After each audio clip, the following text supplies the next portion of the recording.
All cultures the world over have warned us of a malevolent monster through folktale and mythology, a primeval monster older than history.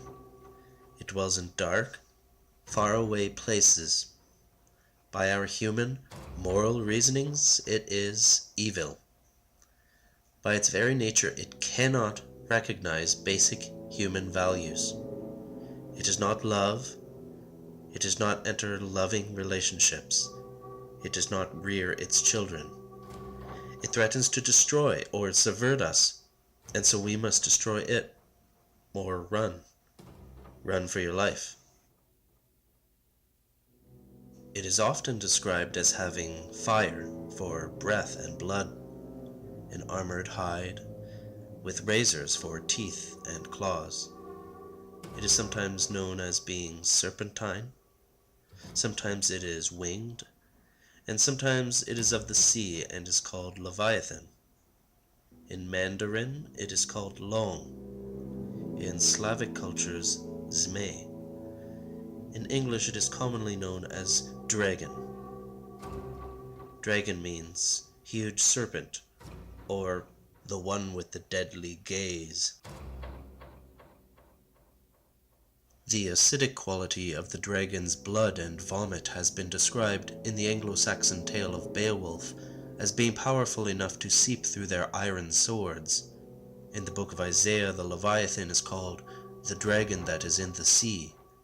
In Slavic traditions, the dragon has more than one head, and in more recent times it has even been known to take a human form called Dracula, which means dragon. Now we come to our contemporary incarnation of the dragon, an extraterrestrial parasite. Like Beowulf's dragon, it also has fire for blood. Like the Leviathan of the Bible, it comes from a dark place that is uninhabitable by humans. Like the Zmei of Slavic mythology, it has multiple heads or mouths. Like Dracula, it also takes a humanoid form, transfixing and hypnotizing its victims with horror and awe. Like many traditional dragons, our contemporary extraterrestrial dragon is initially born from an egg, but here is where the reproductive similarities end, and our alien dragon becomes especially horrifying. It is important here to shortly describe the reproductive process and physical nature of the dragon, which could be described as a hermaphroditic necrotrophic parasite. That is to say, it is both male and female, and it kills its host after the host has served the dragon's needs for gestation. It begins as a leathery egg, out of which hatches an arachnid facehugger. This facehugger molests the mouth of its victim, implanting an embryo inside their chest. The facehugger dies, having served its purpose, but the laid embryo continues on to gestate inside of the victim, taking on some of the host's DNA. The embryo reaches a point of maturity where it violently and fatally tears itself out of the host's chest, and, finally, the dragon very rapidly sheds its skin and grows until it becomes a full 8-foot-tall adult. In order to repeat the life cycle, the dragon takes its victims, alive or dead, and is able to chemically synthesize them into an egg with embryo. The dragon organism is not split into two sexual male and female dimorphisms with separate sexual organs, gametes, and chromosomes. Most organisms that we are familiar with are separated into male and female sexes in order to combine and mix genetic traits through DNA. The dragon, however, does not evolve by mixing male and female DNA types. Instead, as a hermaphrodite, it gathers helpful genetic traits by leeching them from its host victim. For example, in the case of a human, it will have 4 limbs, is bipedal, and has a general anatomical structure that is not unlike a human's. Professor of philosophy at Harvard University, Dr. Stanley Cavell, describes horror. Quote, "Horror is the title I am giving to the perception of the precariousness of human identity. to the perception that it may be lost or invaded, that we may be or may become something other than we are or take ourselves for." Unquote.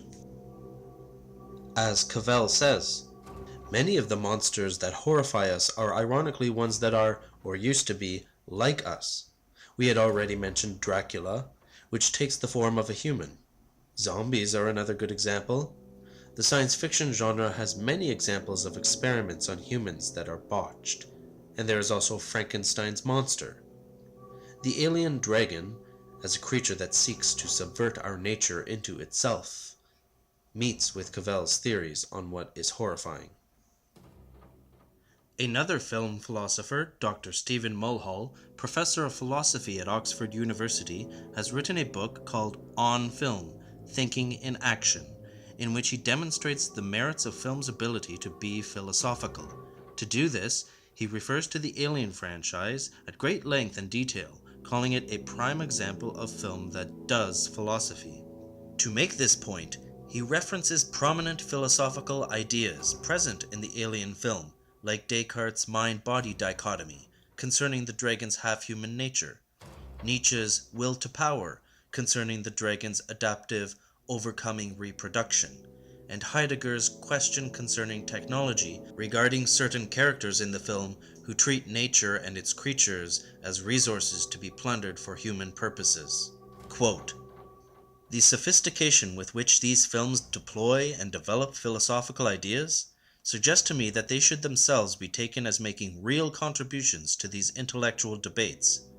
I do not look to these alien films as handy or popular illustrations of philosophical views and arguments.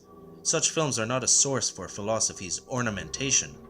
They are philosophical exercises, philosophy in action." Unquote. Hopefully you've enjoyed this featurette, and it will serve to enrich your experience and appreciation of the film Alien. But before we finish, let us end with a philosophical question. While watching the film, ask yourself, does my human brain, culture, technology, gender, or sexuality make me superior in nature? Thank you.